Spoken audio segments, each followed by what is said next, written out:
मेरा नाम मयंक है। मैं एक मिडिल क्लास फैमिली से बिलोंग करता हूँ। मेरे परिवार में मेरे अलावा मेरी एक बहन, भाई और माता-पिता है। मैं अपने परिवार में सबसे बड़ा बेटा था। मेरे पिता बहुत मेहनती इंसान थे। मेरे पिता हमेशा बीमार रहने लगे थे, इसीलिए अब उनसे ज़्यादा काम नहीं होता था। लेकिन वह एक बड़ी फैक्ट्री में मैनेजर की नौकरी किया करते थे। काम ज़्यादा होने की वजह से उनकी सैलरी भी बढ़ा दी गई थी। वह काफ़ी सालों से उस फैक्ट्री में काम किया करते थे। मैं सबसे बड़ा बेटा था, इसीलिए मेरे घर में मुझे सबसे ज़्यादा प्यार किया जाता था। मुझे अपने पिता का हाथ बटाना था, इसलिए मुझे नौकरी की ज़रूरत थी। मैंने बीएड पास किया हुआ था, इसलिए आसानी से मुझे सरकारी स्कूल में टीचर की नौकरी मिल गई थी।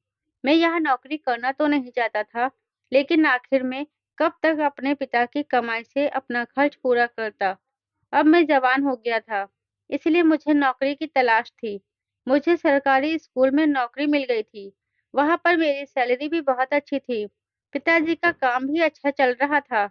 इसी वजह से हमारे घर में किसी चीज़ की कमी नहीं थी और हमारी ज़िंदगी अच्छे तरीके से और खुशहाल तरीके से गुजर रही थी। मेरे पिता मेरी नौकरी करने से बहुत खुश हुए थे। आखिर उनके कंधों से थोड़ा बोझ कम हो गया था। मुझे अपने छोटे भाई-बहन को भी पढ़ाना था। मेरी ख्वाहिश थी कि मैं अपनी बहन की शादी बड़े धूमधाम से करूँगा, क्योंकि वह हमारी इकलौती बहन थी। मैं अपने माता-पिता से बहुत प्यार किया करता था और हमेशा से ही मैं उनका कहना मानता था। पहले तो मैं स्कूल में ही पीरियड वाइज़ पढ़ाता था, लेकिन अब मुझे 8वीं क्लास दे दिया गया था और मुझे इस ही क्लास को पढ़ाना है और अब मैं 8वीं क्लास के बच्चों को पढ़ाया करता था।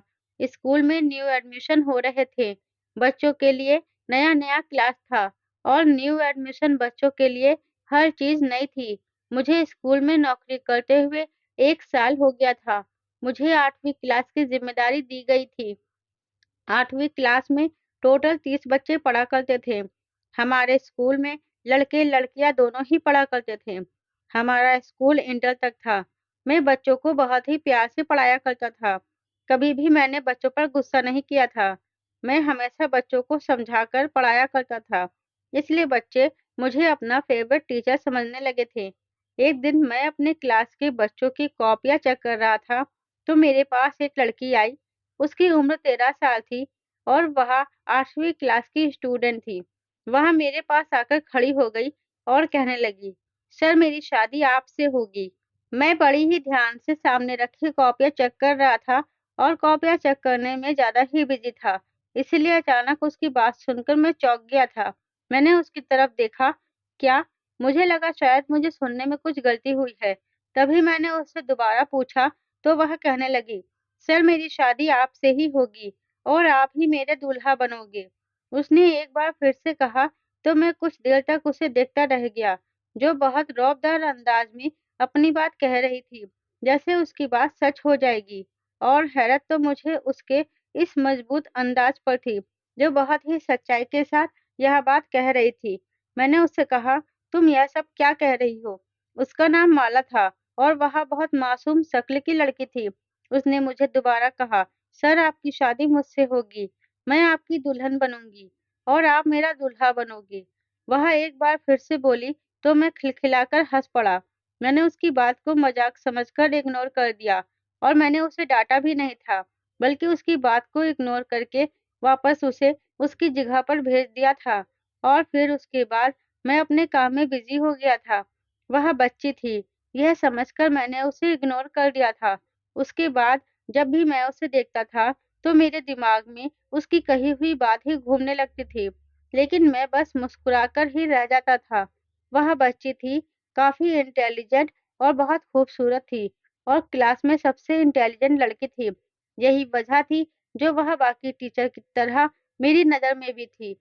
मेरे पढ़ाने का एक उसूल है कि मैं सब बच्चों को एक ही नज़र से देखता हूँ और सबके साथ एक जैसा ही सलूक करता हूँ।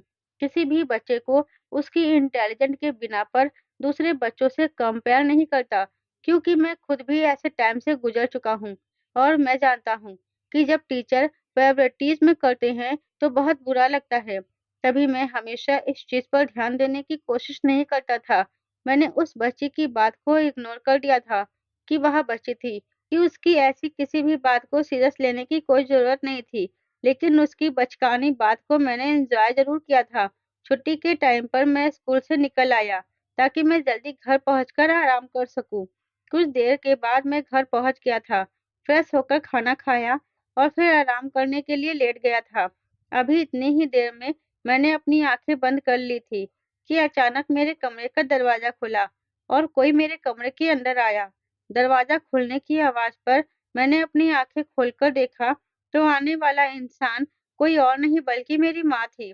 माँ को देखकर मैं सीधा होकर बैठ गया, तो वह मेरे सामने आकर बैठ गई। मैंने माँ से पूछा कि क्या हुआ? माँ, आप तो आराम कर रही थी। माँ मेरे सवाल पर मुस्कुराने लगी और कहने लगी, हाँ, मगर मुझे तुमसे एक ज़रूरी बात करनी थी, इसलिए मैं तुम्हारे कमरे में आई हूँ। माँ की यह बात सुनकर मैं अचंभे में पड़ गया था कि माँ को मुझसे ऐसे भी क्या ज़रूरी बात करनी थी, जो वह खुद अपना आराम छोड़कर मुझसे यह बात करने के लिए मेरे कमरे में आ गई थी। मैंने माँ से कहा, यह बताइए, आप मुझसे कौन-सी बात करना चाहती हैं? मैं बड़ी हैरत में आ गया था, तो माँ फिर से मुस्कुराने लगी और नरमी से मेरा हाथ पकड़कर कहने लगी, हाँ, मुझे तुमसे बहुत ज़रूरी बात करनी है और अभी इसीलिए तुमसे बात करना चाहती थी, क्योंकि तुम्हारे पिता को तुम्हारा जवाब चाहिए था। अब की बार माँ ने बताया, तो मैं और भी ज़्यादा उलझ गया था और इसी उलझन में अपनी माँ को देख रहा था। माँ ने कहा कि दरअसल अब हम तुम्हारी शादी करना चाहते हैं। तुम्हारी शादी की उम्र हो गई है, इसलिए मैंने तुम्हारे लिए एक लड़की देख रखी है। मैं तुम्हारी मर्जी पूछने आई हूँ, ताकि हम लड़की वालों को जवाब दे सके। लड़की अच्छी है और पढ़ी लिखी है, खाते-पीते लोग हैं, जिनके पास किसी चीज़ की कोई कमी नहीं है। तुम्हारे पिता को वहाँ पर सब कुछ पसंद आ गया है और मुझे भी लड़की बहुत पसंद आई है। इसीलिए मैं तुम्हारी मर्जी जानना चाहती हूँ, ताकि उन लोगों को हम अपने घर पर तुम्हें दिखाने के लिए बुला सके। मैंने माँ से कहा, माँ, मैं अभी शादी नहीं करना चाहता। अभी मेरी नौकरी को 1 साल ही तो हुआ है। अभी मैं कमाई करना चाहता हूँ, उसके बाद ही मैं शादी करूँगा। माँ ने कहा, बेटा, थोड़ा अपनी माँ पर भी ख़्याल करो। तुम्हारी बहन छोटी है और पढ़ाई करने जाती है। घर के सारे काम का बोझ मेरे ऊपर ही है। मेरी अब बूढ़ी हड्डियों में इतनी जान नहीं है कि घर का काम कर सकूँ। सारा दिन तुम्हारी बहन स्कूल और ट्यूशन में बिज़ी रहती है और मैं घर में अकेली रहती हूँ। घर में बहू आ जाएगी तो मेरा साथ भी हो जाएगा और मेरा दिल भी लगा रहेगा। मैं अपने पोते-पोतियों की शक्ल जीते जी देखना चाहती हूँ। मैं नहीं चाहती कि मैं अपने बेटे की शादी ना देख सकूँ और उससे पहले ही इस दुनिया से चली जाऊँ। मैंने माँ से कहा, आप यह कैसी बातें कर रही हैं? माँ की सारी बात सुनने के बाद मैंने माँ की तरफ हैरानी से देखा और मुझे उस लड़की माला की बात याद आ गई, जिसने आज मुझसे कहा था कि मेरी शादी उससे ही होगी और मैं उसका दूल्हा बनूँगा और तब मैं उसकी बात पर हँस पड़ा था, जबकि अब सच में मेरी शादी की बातें होना शुरू हो गई थी। माँ कहने लगी, कहाँ खो गए बेटा? मुझे जल्दी से जवाब दो, ताकि मैं लड़की वालों को जल्द से जल्द जवाब दे सकूँ। मैं माँ के सवाल पर चौंक कर होश में आया था और कहने लगा कि नहीं, कुछ नहीं, मैं कुछ और सोच रहा था। जैसा आपको ठीक लगे वैसा ही कर लो। मैं अपने माता-पिता से बहुत प्यार करता था और उनके फैसले पर बहुत खुश था। मैंने कह दिया था कि आप मेरे लिए जो भी फैसला करोगे, मैं उसी में राज़ी हूँ। मुझे पता था कि मेरे माता-पिता मेरे लिए कभी भी गलत फैसला नहीं करेंगे। इसीलिए मैं अपने माता-पिता के हर फैसले का मान रखता था। मेरी माँ मेरा फैसला सुनकर बहुत खुश हुई थी और मुझे बहुत सारा आशीर्वाद देकर अपने कमरे में चली गई थी और मुझसे कहने लगी थी कि तुम आराम से सो जाओ, तुम्हें सुबह जल्दी उठकर स्कूल भी जाना होता है। मैं माँ की यह बात सोचते हुए सोने की कोशिश करने लगा था। मैं अपने माता-पिता का सबसे बड़ा बेटा था, इसलिए सबसे ज़्यादा लाडला भी था। घर में सब मुझे बहुत प्यार किया करते थे। मेरे दोनों छोटे भाई-बहन भी मेरी बहुत इज़्ज़त किया करते थे। मैंने अपने दोनों भाई-बहन को इस स्कूल में एडमिशन दिलवा दिया था, जिसमें मैं नौकरी किया करता था। स्टार्टिंग में मैंने अपने शौक के लिए टीचिंग करना शुरू कर दिया था। वैसे तो मैं कोई और काम करना चाहता था, लेकिन अभी के लिए यह काफ़ी था। मैंने सोचा हुआ था कि कभी मुझे कोई और अच्छी नौकरी मिल जाएगी, तो मैं टीचिंग छोड़कर उस काम में लग जाऊँगा। लेकिन फिर भी अभी हमारे घर में किसी तरह की कोई कमी नहीं थी। पिताजी और मेरी कमाई से घर अच्छी तरह से चल रहा था। इस स्कूल में जॉब करते हुए मुझे 1 साल हो गया था। मेरे पिता मेरी जॉब से बहुत खुश थे, क्योंकि मेरी काबिलियत पर मुझे यह नौकरी मिली थी। मैं बहुत इंटेलिजेंट था, इसीलिए स्कूल वालों ने जल्द ही मेरी सैलरी भी बढ़ा दी थी। मैं बच्चों को बहुत प्यार से पढ़ाया करता था। कभी मैंने बच्चों के साथ गलत वर्ड यूज़ नहीं किए थे। स्कूल के सारे लोग मेरी बहुत इज़्ज़त किया करते थे और सारे स्टूडेंट भी मेरी बहुत इज़्ज़त किया करते थे। मेरे पिता को खुशी इस बात की थी कि मैंने जल्दी ही ज़िम्मेदारियों को समझना सीख लिया था। अब मेरी ज़िम्मेदारी थी कि मुझे 8वीं क्लास को पढ़ाना था। मुझे बस पढ़ाने से मतलब था, ना कि क्लास चेंज होने से। अब मैं इस क्लास का परमानेंट टीचर बन गया था और 8वीं क्लास के बच्चों को पढ़ाया करता था। एक दिन माला फिर से मेरे पास आई और मुझसे शादी की बात पर बड़े मजबूत अंदाज में कहने लगी। मैंने फिर से उसकी बात को हंसकर टाल दिया था। यही सोच रहा था कि वह बच्ची है। अक्सर बच्चे ऐसी बातें किया करते हैं। मैंने अपने माता-पिता को शादी करने के लिए हाँ कर दी थी और लड़की वालों तक मेरा जवाब पहुंच चुका था। माँ ने बताया कि कुछ दिनों बाद लड़की वाले मेरे घर मुझे देखने के लिए आने वाले थे, जिस पर मैंने इकरार करते हुए सर हिला दिया था।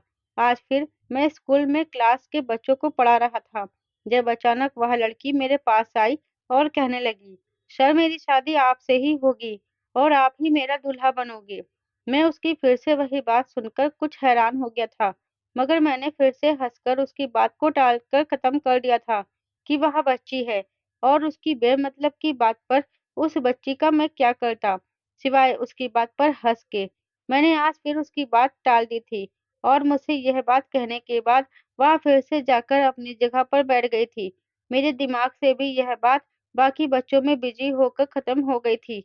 मगर आने वाले कुछ दिनों में मुझे अंदाजा हो गया था कि वह लड़की अपनी बात पर कितनी पक्की थी, क्योंकि वह हर रोज मुझे आकर एक ही बात कहा करती थी कि मेरी शादी आपसे होगी और आप ही मेरा दूल्हा बनोगे। मैं आपकी दुल्हन बनूंगी। शुरू-शुरू में मैं उसकी बात को हँसकर मज़ाक में टाल दिया करता था, मगर आखिर कब तक मैं ऐसा करता, क्योंकि अब हद हो चुकी थी और मेरी बर्दाश्त से बाहर होती चली जा रही थी। लगता था कि किसी भी दिन मैं उस पर गुस्सा उतार दूँगा। मुझे समझ में नहीं आ रहा था कि वह मुझे रोज़-रोज़ एक ही बात क्यों कहा करती थी। और वह भी बेवजह। मैंने एक दिन उसे डाँट-डपट कर उसको समझा दिया था कि वह आइंदा इस तरह की बात ना करे, लेकिन उसकी फिर भी समझ में नहीं आया था। वह फिर उसी हरकत को दोहराई जा रही थी। अब मैं उसकी बातों से और भी ज़्यादा तंग आ गया था। मुझे उसकी बात का कुछ मतलब समझ नहीं आ रहा था कि कैसे इस बच्ची को इस बात से दूर रखूँ।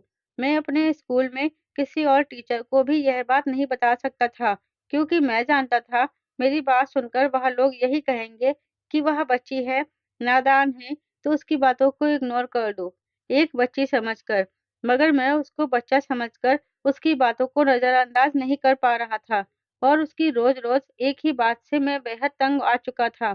उस दिन भी मैं चेयर पर बैठा हुआ था, अपने क्लास में बच्चों की कॉपियाँ चेक कर रहा था, जब वह मेरे पास आई और फिर मुझसे वही बात दोहराने लगी, जो वह रोज़ कहा करती थी। और आज मुझसे बर्दाश्त नहीं हुई और मुझे उस पर बहुत गुस्सा आ रहा था, जबकि वह मासूम सा चेहरा भरकर मेरे सामने खड़ी हुई थी। मैंने पहले तो उसको प्यार से समझाया, बेटा माला बच्चे ऐसी बातें नहीं करते हैं, लेकिन फिर उसने वही बात कही जो वह कहा करती थी। अब तो मैं और भी ज़्यादा तंग आ गया था। मैंने उसको डाँटा और उससे कहा कि कल तुम अपने पापा को स्कूल में लेकर आना। मैंने गुस्से में उससे कहा तो वह कहने लगी, सर मेरे पापा स्कूल में नहीं आ सकते। मैं उसके पापा को स्कूल में बुलाना चाहता था कि उसकी हर हरकत के बारे में बता सकूं और वह अपनी बेटी को समझाए कि बच्चे इस तरह की बातें करते हुए अच्छे नहीं लगते हैं। वह मेरी बात को समझ नहीं रही थी, मगर अपने पापा की बात ज़रूर मान लेती। उसने बड़ा मासूम सा चेहरा बनाकर कहा था। मैंने उससे कहा क्यों नहीं आ सकते? मुझे उसके इनकार पर बहुत गुस्सा आ रहा था, लेकिन मैंने किसी तरह से अपने गुस्से पर कंट्रोल किया और बड़ी नरमी और प्यार से उससे पूछा, तुम्हारे पापा स्कूल क्यों नहीं आ सकते? माला ने कहा कि सर मेरे पापा लाचार हैं, दोनों टांगों से चल नहीं सकते। आप ही हमारे घर पर जाकर उनसे मिल लेना। मुझसे बच्ची ने बड़े इत्मीनान के साथ कहा था। मैं तो हैरत में पड़ गया था कि उसके पिता लाचार थे। मुझे तो यकीन नहीं आ रहा था, लेकिन वह बच्ची 8वीं क्लास में थी और इतनी भी छोटी नहीं थी कि वह इतना बड़ा झूठ बोल लेती। ज़रूर उसके पापा लाचार होंगे, तभी तो वह ऐसा कह रही थी। उसकी बात सुनकर मैंने सर हिला दिया, क्योंकि मैं उसके घर जाकर उसके पापा से मिलने का फैसला कर चुका था और अब मैं स्कूल से छुट्टी होने के बाद उसके घर जाने वाला था। बाकी सारा टाइम मैंने माला की बातों को इग्नोर कर रखा और मैं अपने काम में बिज़ी हो गया था। स्कूल की छुट्टी होने के बाद मैंने ज़रूरी पेपर्स की फाइल उठाई और स्कूल से बाहर निकल गया। वह बच्ची माला मेरे साथ ही थी, क्योंकि वो मेरे साथ-साथ उस बच्ची को भी याद था कि मुझे उसके घर जाना है, उसके लाचार पिता से मिलने के लिए। काफ़ी देर तक सड़कों और गलियों में पैदल चलते हुए तकरीबन 10 मिनट हो गए थे। उसके बाद हम उसके घर पहुँच चुके थे, जो ज़्यादा बड़ा तो नहीं था, बल्कि छोटा-सा पुराना-सा घर था।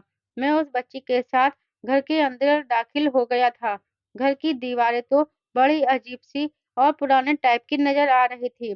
किसी भूतिया फ़िल्म टाइप जैसा घर लग रहा था, जिसे देखकर मैं कुछ परेशान-सा हो गया था। मगर फिर हौसला करके माला के पिता को देखने लगा, जो मुझे घर में कहीं भी नज़र नहीं आ रहे थे।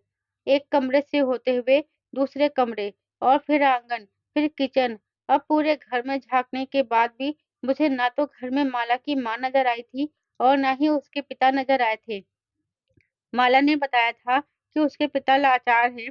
अगर वह लाचार थे और वह कहीं नहीं जा सकते थे, तो उनको घर में ही मौजूद होना चाहिए था। लेकिन वह मुझे घर में कहीं भी नज़र नहीं आ रहे थे। मैं परेशान हो गया था और मैंने माला से पूछा, "तुम्हारे पिता कहाँ हैं?" तो उसने कहा, "मेरे पापा सामने वाले कमरे में हैं।" मैं कमरे की तरफ देख रहा था, लेकिन उस कमरे की तरफ देखते ही मैं हैरत का शिकार हो गया था, क्योंकि उस कमरे में मैं देख चुका था, वह खाली था, बड़ा सिंपल सा घर था, ना सामान था और ना ही घर में रहने वाला कोई इंसान मौजूद था।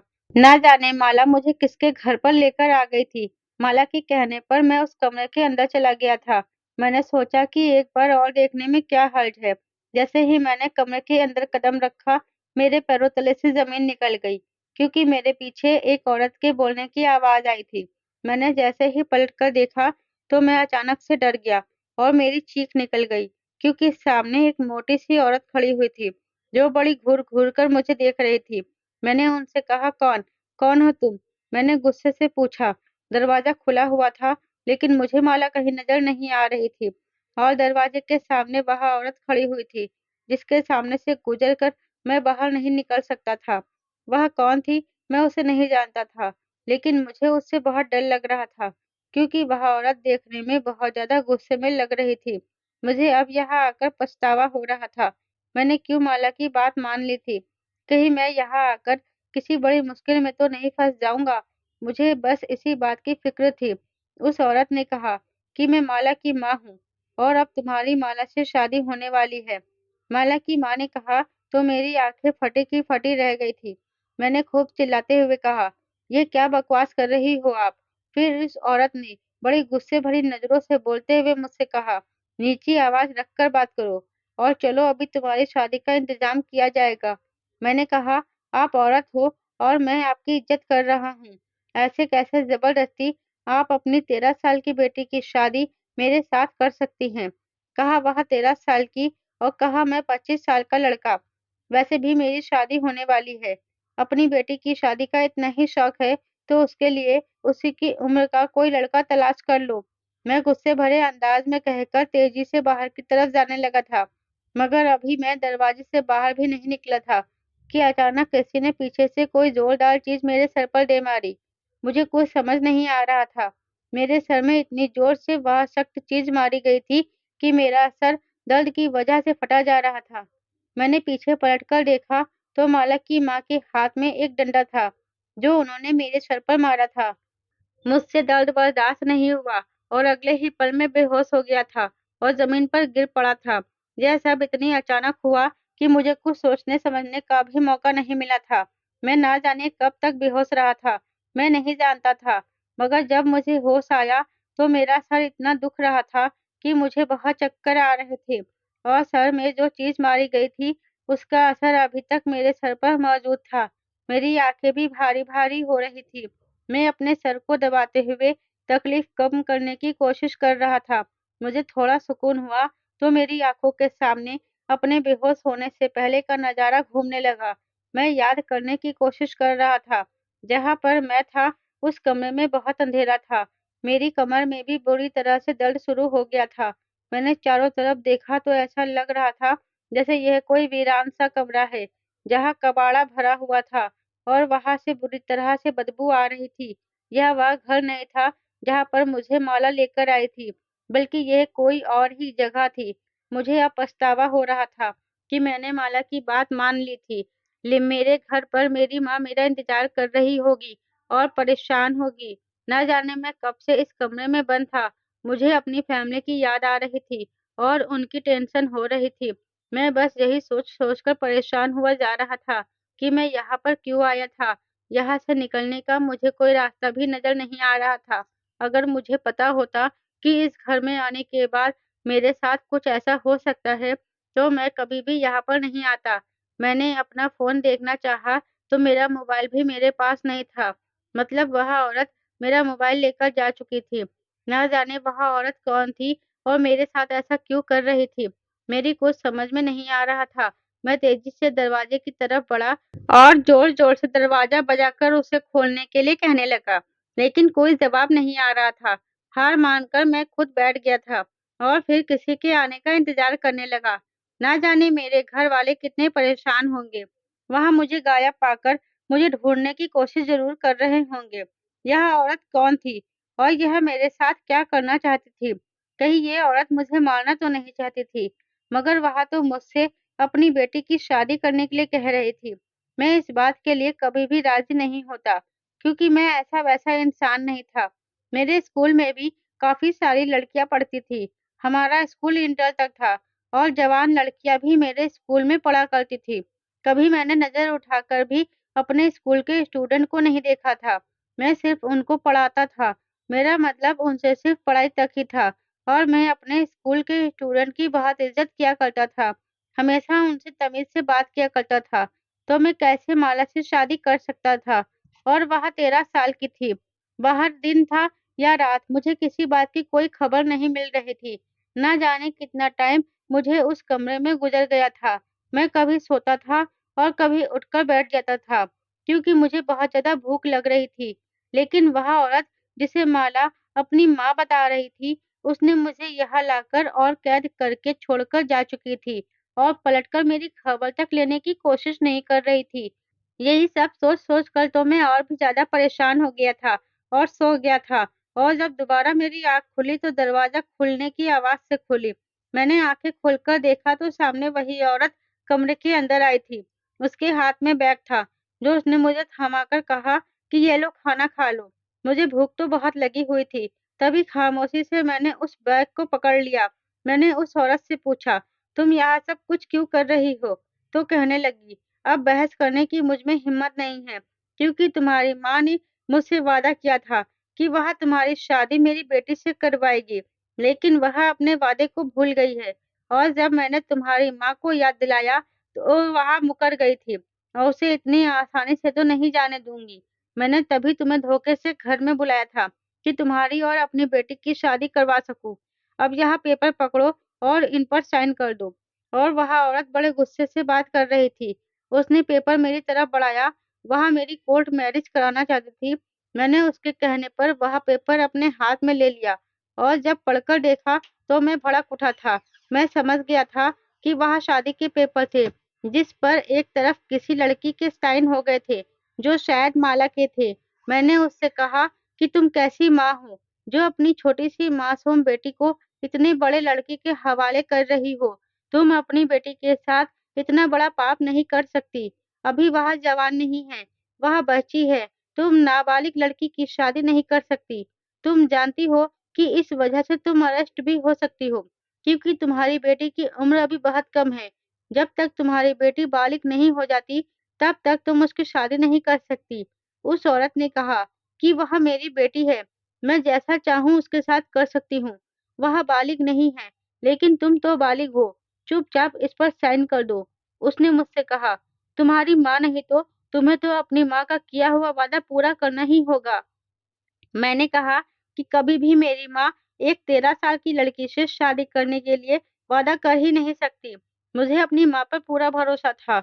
उस औरत को गुस्सा आ गया और मुझसे कहने लगी, क्या तुम्हें तुम्हारी माँ ने नहीं बताया कि यही सच है, कि तुम्हारी माँ ने मुझसे वादा किया था कि वह तुम्हारी शादी मेरी बेटी से करवाएगी।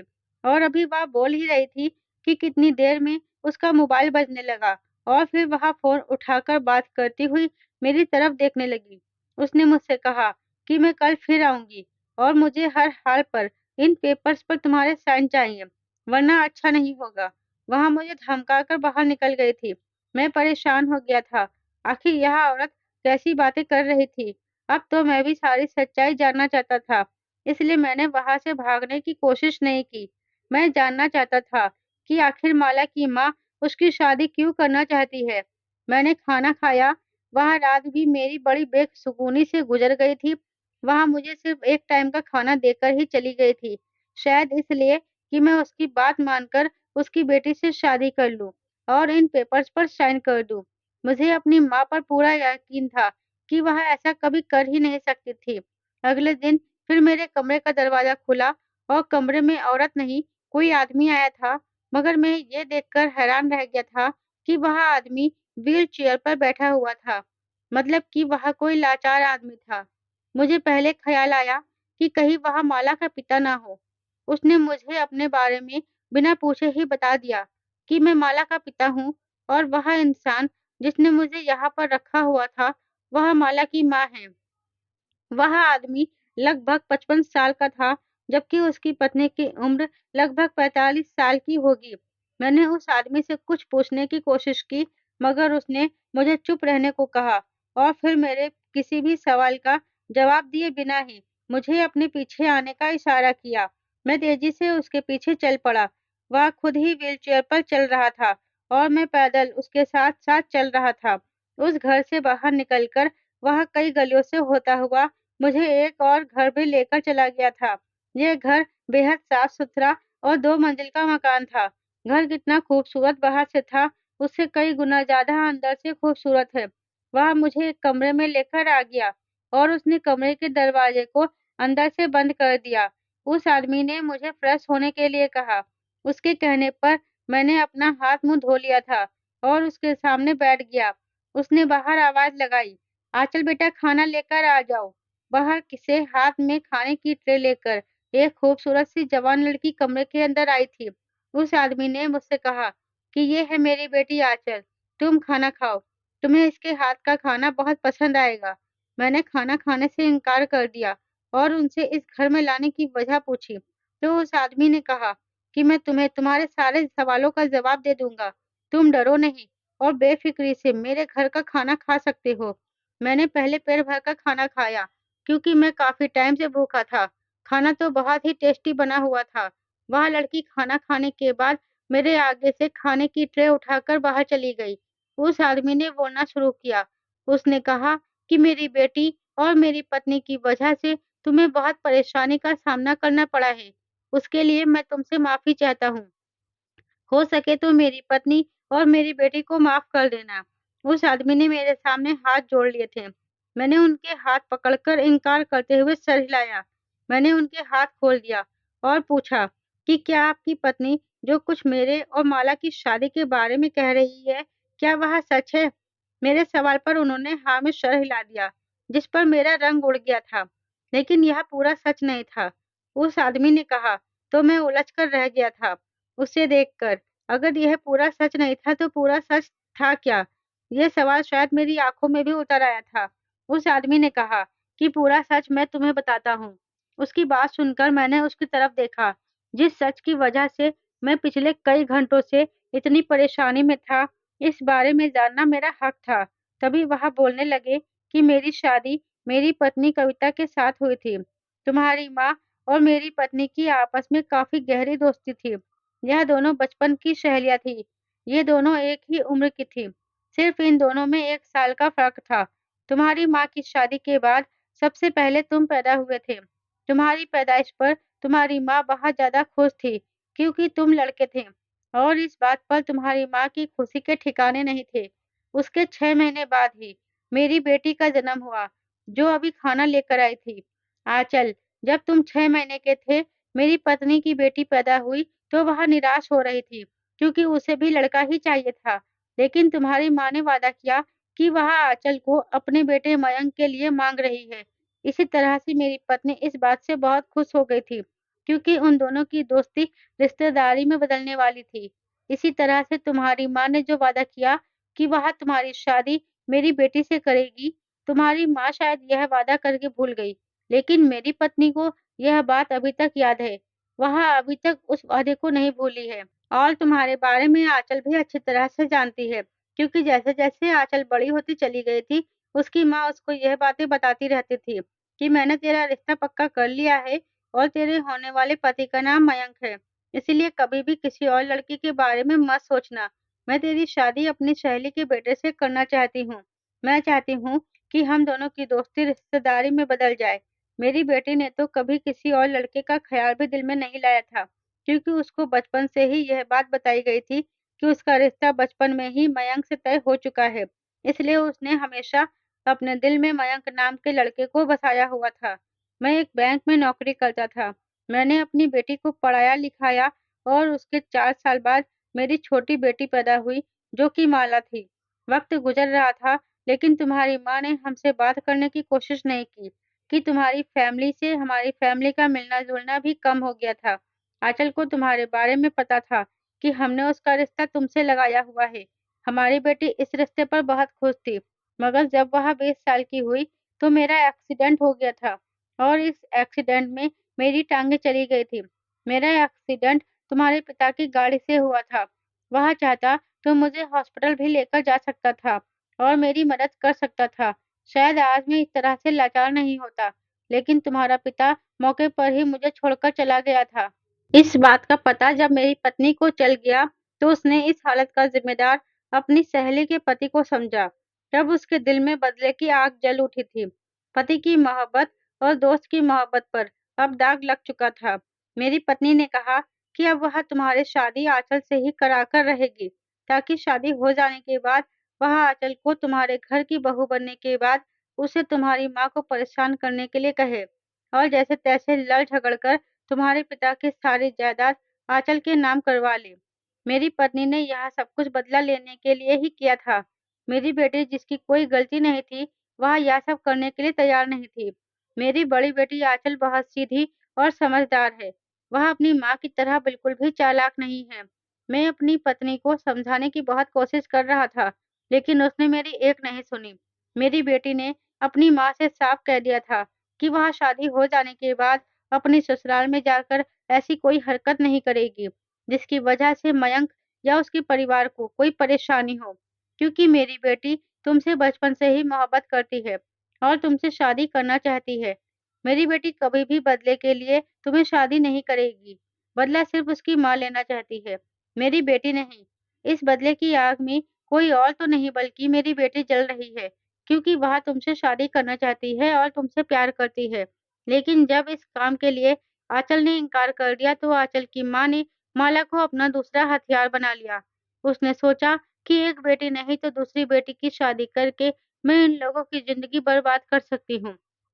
उसने मेरी छोटी बेटी का एडमिशन जानबूझकर तुम्हारे स्कूल में करवा दिया और वहाँ उसे रोज़ सिखाती थी कि तुम्हें टीचर से जाकर ऐसा कहना है। मेरी बेटी माला सिर्फ अपनी माँ के कहने पर ही तुमसे ऐसा कहा करती थी। उसकी बनी-बनाई प्लानिंग थी। तुम उसकी बातों में आ जाओ। वह यही चाहती थी कि वह तुम्हें किसी तरह से यहाँ बुला ले और बाद में आने के बाद ज़बरदस्ती तुम्हारी शादी माला के साथ करवा दे, क्योंकि आंचल इस हाल में तुमसे शादी करने के लिए तैयार नहीं थी। वह अपने ससुराल वालों से बदला नहीं लेना चाहती थी। इसलिए मेरी पत्नी ने अपनी छोटी बेटी को मोहरा बना लिया था और वह अपनी छोटी बेटी की शादी तुमसे करने के लिए तैयार हो गई है। अब मेरी पत्नी पागल हो गई है और पागलों वाली हरकतें कर रही है। मैं उसे समझा-समझा कर परेशान हो गया हूँ। अब मैंने तुम्हारे सामने सच्चाई खोल दी है। ये हमारी असली घर है। जिस घर में तुम्हें बंद किया गया था, वह हमारा पुराना मकान है, जो हमेशा बंद रहता है। मेरी पत्नी के सर पर बदले का भूत सवार है, जो हर हाल में वह तुम्हारे माता-पिता से लेना चाहती है। उस आदमी की सारी बात सुनकर मैं दंग रह गया था। अब यह कहानी बदले की कहानी थी, जिसकी वजह से मुझे कैद करके रखा गया था। उस आदमी ने मुझसे कहा, तुम अब आज़ाद हो। उस आदमी के कहने पर मैं वापस तेज़ी से अपने घर की तरफ बढ़ गया था। मेरे घर वाले मेरी गुमशुदगी पर बेहाल हो चुके थे और मुझे सही सलामत देखकर मुझे गले से लगा लिया था। उनके पूछने पर मैंने उनको सारी बात बताई, तो वह सब भी मेरी तरह चौंक कर रह गए थे कि उन्हें उस औरत से ऐसी उम्मीद नहीं थी, जो कि मेरी माँ की बचपन की सहेली थी। पिताजी ने भी शर्मिंदगी से अपनी नज़रें झुका ली थी। पिताजी डर गए थे और इसी वजह से वह उस आदमी को हॉस्पिटल नहीं लेकर जा सके थे। पिताजी ने कहा था कि वह आंचल के पिता से माफ़ी माँगने के लिए तैयार हैं और जाकर उनके आगे हाथ जोड़कर उनसे माफ़ी माँगना चाहते हैं। मेरी पूरी फैमिली माला के घर चली गई थी। हम जब माला के घर पहुँचे, तो माला की माँ अपने पति पर बरस रही थी कि उन्होंने मुझे आज़ाद क्यों कर दिया। मेरे पिताजी को देखकर उन्हें बहुत गुस्सा आया था, मगर पिताजी ने माला के पिता से माफ़ी माँगी। माला के पिता ने जब अपनी पत्नी को समझाया, तो वह समझ गई थी। लेकिन उनकी शर्त यही थी कि मैं आंचल से शादी कर लूं। मैं उनकी शर्त पर राजी हो गया था। अब कुछ दिनों बाद मेरी शादी आंचल से हो गई थी और मेरी माँ और माला की माँ के बीच पहले वाली दोस्ती दोबारा से हो गई थी। हम दोनों फैमिली के बीच सब कुछ ठीक हो गया था। आंचल बहुत अच्छी लड़की थी। वह मुझे देखते ही पसंद आ गई थी। मैंने आंचल की जिम्मेदारी उठा ली थी। अब मैं अपनी पत्नी आंचल के साथ बहुत खुश हूँ। मेरी माँ हमेशा आंचल को अपनी बहू नहीं बल्कि बेटी मानती है। मुझे अपने माता-पिता के फैसले पर कोई ऐतराज़ नहीं था और इसी तरह से सब कुछ ठीक हो गया। अब हम लोग सब मिलकर बहुत खुश हैं और सुकून से अपनी ज़िंदगी गुज़ार रहे हैं, जिसमें ना तो कोई गम है और सब खुशी-खुशी है। माला को अब हम सब लोग पुरानी बातें बता-बता कर चिढ़ाते हैं। वह बेचारी बहुत शर्मा जाती है, क्योंकि उसने ऐसा सिर्फ़ अपनी माँ के कहने पर ही किया था। अब तो माला भी काफ़ी बड़ी हो गई थी। अब उसे बचपन की बातें याद आती है, तो सब उसको तंग करते हैं। ज़िंदगी में कभी बदला लेने के लिए हमें इतना हद तक नहीं करना चाहिए कि सामने वाले को हम इतना ज़्यादा परेशान कर दें। किया किसी और ने होता है और भुगतना किसी और को पड़ता है।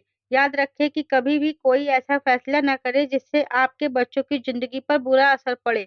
माला की माँ ने उसे हमेशा गलत सीख दी थी। अपना बदला किसी और से लेने के लिए इस हद तक नीचे न गिर जाए कि बच्चा अपने बचपन में ही बिगड़ जाए। बच्चों को हमेशा बच्चों की तरह ही ट्रीट कीजिए, उन्हें बड़ा बनाने की कोशिश ना करें। तो दोस्तों, उम्मीद करती हूँ आपको हमारी कहानी पसंद आई होगी। कहानी पसंद आई है तो वीडियो को लाइक और शेयर करें। चैनल पर नए हैं तो चैनल को सब्सक्राइब ज़रूर करें। साथ ही बेल आइकन को प्रेस करें, जिससे वीडियो की अगली अपडेट सबसे पहले आपको मिले।